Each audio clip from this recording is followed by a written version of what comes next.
IVM.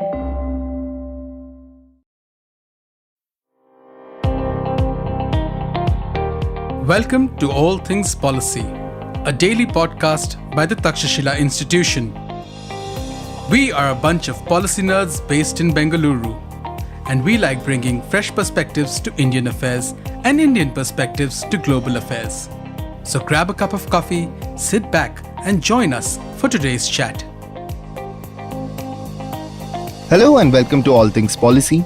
I'm your host Shrikrishna Upadhyaya, and the guest on the show today is Ashwin Prasad. Ashwin is a research analyst with the Space Power program at Takshashila. Welcome to All Things Policy, Ashwin. Hey Shri, it's great to be here. So, Ashwin, you recently wrote about the reform that the government brought in the space sector, in the FDI policy or the foreign direct investment policy in the space sector. And this has sort of set off waves of happiness among the space sector enthusiasts in the country. What is the reason for it? What is this new change in FDI policy that we should all be talking about? So the government has liberalized the FDI policy for the space sector. Specifically, they looked at the subsector of satellites within space, and they categorized these into three activities. And each of these activities, depending on their proximity to military applications, have liberalized thresholds for FDIs. So there is subsystem manufacturing of satellites has a higher FDI limit than something which is critical to national security, like spaceports and launch vehicles. Those have a 49% limit, but on the automatic route. If companies want to invest beyond this limit, then they can always do so through the government route. But through the automatic route, the limits have been raised. And this is huge for the space sector in India, especially with all the new startups that are coming up and trying to make a space for themselves in this sector. Right. And like you rightly mentioned, in India, under the FDI policy, there are two routes to invest. One is the automatic route and one is the government route. So this liberalization is actually increasing the thresholds for FDI investment in the space sector and bringing them under the automated route, if I understand it correctly. Exactly. In the past, if a company had to invest in Indian space sector, they had to do so through the government route only. So there was no automatic route at all. Now there is a significant portion of the FDI can come in through the automatic route, and in some cases it is up to 100%. So this is great for the industries, obviously. Right. Like for example, for launch vehicles, it's 49% under automatic route, and rest is under the government route. And similarly for satellites, to 74% it's under the automatic route, while rest is under the government route. And for certain, components and systems and subsystems for satellites, it's 100% automatic route. Yes, so this is yes. great news for all the companies which are sort of innovating in this sector, especially a lot of space startups that have come up in the last few years. Just to sort of trace the history of space reforms, which, started very few years ago. In fact, in 2020, during the pandemic, when the government decided to privatize the space sector. Earlier, it was reserved for the government, and only government-led institutions such as ISRO and some other players were participating. But since then, there has been a boom. We have so many startups. Some of them have even grown so much over the years that they can no longer be called startups, at least in terms of their size and investment and their capabilities and so on. So, what has really changed? If you could, tell us post 2020, what are the key steps that the government has taken to make space innovation in the country a reality? What is the background of these reforms look like? So the space sector was, like you mentioned, completely under the government's role before. It was these space agencies owned by the government that were operating in the space sector, even in India, especially in India. We had ISRO. And what happened in the last 4 or 5 years is that the government started to incentivize the non-governmental private entities to be a part of this domain. They didn't want this to be exclusive to the government anymore. So they have been, announcing a slew of reforms since 2020 that has followed the blueprint of liberalizing the sector, which has finally brought us to these FDI policy amendments today. But in 2020, what they did was they announced the creation of this body called InSpace. And this was a single window regulator for all things space in India, and they would also help you if a space company wanted to use the infrastructure that ISRO has. Then they would help you do that. They would also help with technology transfers. They this was a major step, but the issue with this step was that there was no regulatory clarity. It was just an announcement. So this was followed by a space policy which was announced in 2023. This gave more clear guidelines, and it kind of like made it clear what these reforms were all about, what in space was all about. And finally, now they have come to the funding aspect of it, and they have announced these FDI reforms, and the effect of these reforms are visible. We have more than 200 space startups in this as of the beginning of this year, and this was somewhere in the single digits a few years ago. So yeah, this is great. Yeah, that's great news. But if I had to put it to you this way, right? Earlier, when government liberalized the space sector in 2020, the refrain from the industry and other stakeholders was that there is still a lot left to be desired in terms of concrete policy. And there was also discussion around national space legislation, which has not seen the day till today. But of course, the 2023 policy, like you said, helped clear up things a lot. So, in your opinion, do you think there is sufficient regulatory or at least governance clarity in the space sector today? There can always be more clarity, but it is still a very good start. Compared to where we were, this is still a great start. We know where the direction is going to be. The government has made its position clear, and it's been acting in that same pattern since then. So that is good for the confidence of the industry in this sector in terms of what the government expects them to do and what the government desires. So I think that is good. More clarity is needed, and there is a space activities bill which is coming up, and all of that will happen in due course, I'm sure. But it's the right direction. Yeah. And also, you happen to say that, InSpace is the regulator, but isn't it more of like a quasi-regulator because it doesn't really have, or it's rather not set up by, say, any act of the parliament as a regulator as such, but has been bestowed upon with a lot of regulatory functions by the space policy? Is that a correct characterization? That is a correct characterization, and that is in fact one of the limitations of InSpace, because it is both a regulator and a promoter. Yeah. And that is a tricky thing to reconcile. And like all the independent regulators we have, like we have the TRAI, which has its own statutory backing, and similarly it would be good for InSpace to also have independent statutory backing so that it can function and perform its role in an independent and an effective manner. And that is something that the government should definitely consider as it goes forward. Right.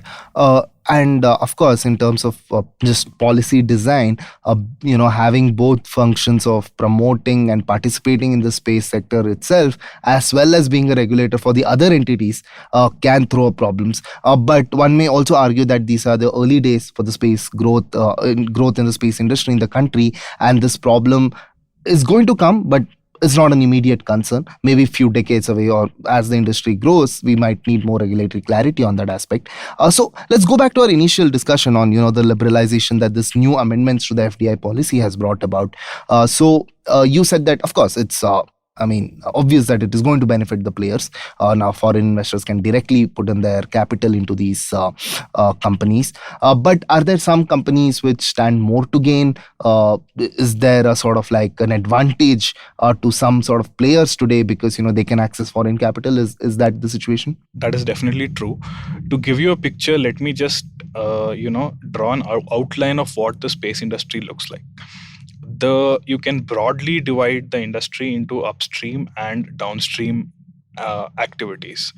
In upstream activities, you can think about the activities which develop space assets. These can be a port for launching like space payloads. Maybe it's developing a launch vehicle itself, a rocket which can carry payloads to the orbit or to even the moon, in fact. These are developing assets which can enable the use of space.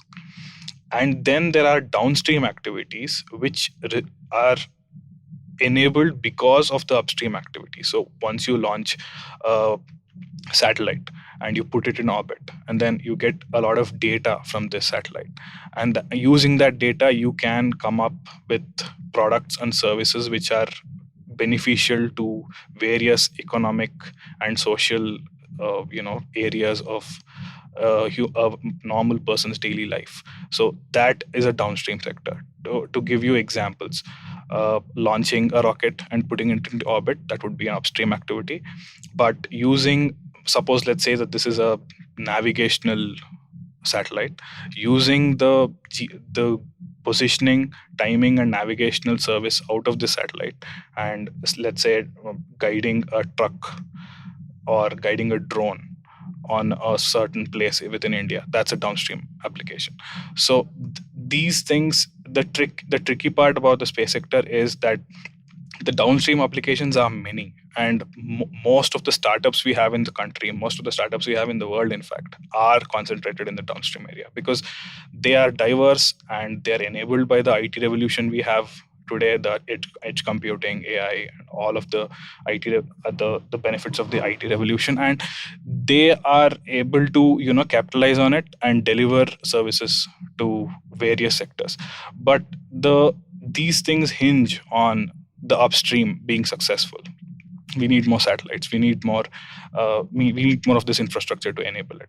So the same way, the capital investments into the upstream needs to be high, because it is, all things said and done, a riskier endeavor compared to what you do in the downstream. The chances of failure is definitely present, and a company, even if it has to start, needs a lot of financial investment in terms of time, all of that is high compared to a downstream activity which can function with like lesser investment, and it can give quicker results and quicker profits. So what ends up happening, especially in Indian space sector, is that a lot of venture capitalist firms prefer to invest in the downstream activities, and there are a lot of upstream players who are getting funding, but this needs to be more, and it needs patient capital, it needs long term capital, that so that it can function well. And this is where I think the FDI policy can help, because it will decentralize the investment decisions. We will get capital from abroad, the access will be a lot wider, and it can definitely help the upstream sector and therefore the downstream sector as well. Stay tuned to All Things Policy. We'll be right back after a short commercial break.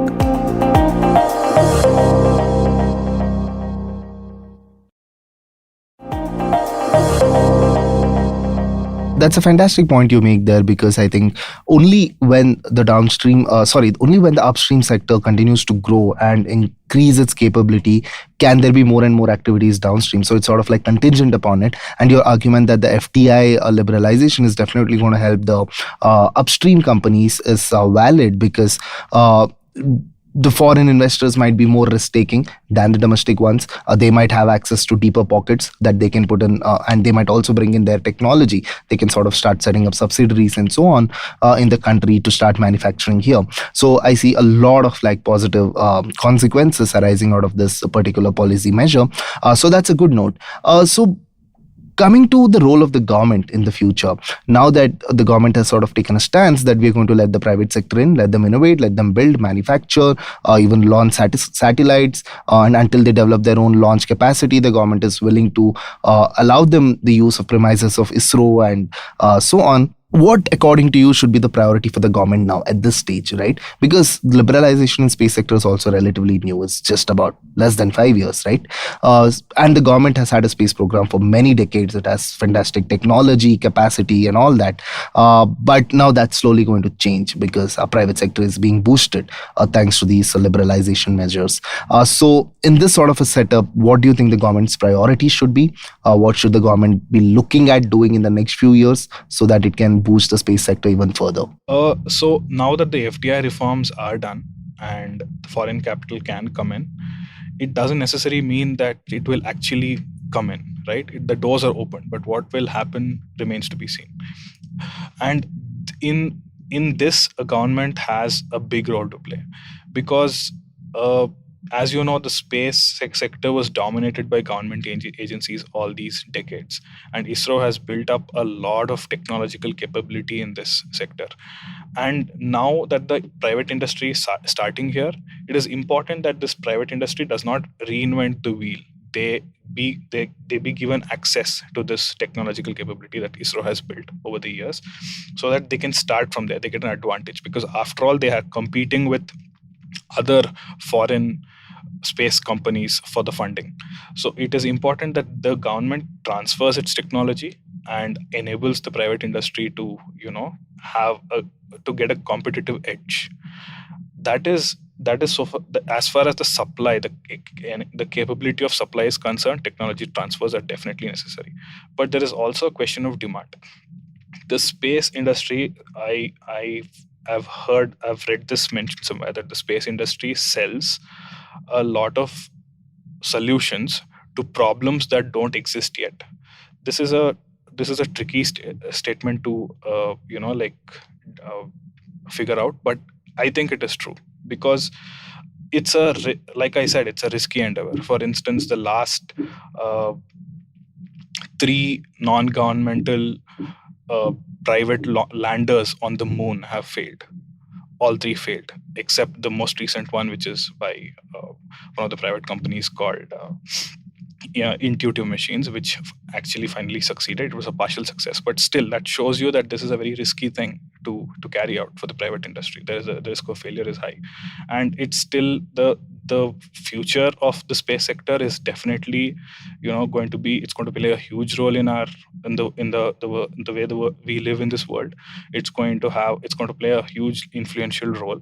But the thing is, it is still getting there, and until that point, the government has to support the industry by being a buyer, by purchasing long term, by signing long term purchase agreements with these industries, by signing contracts, and giving them funding beforehand, giving them the flexibility to innovate and come up with solutions for what the government needs.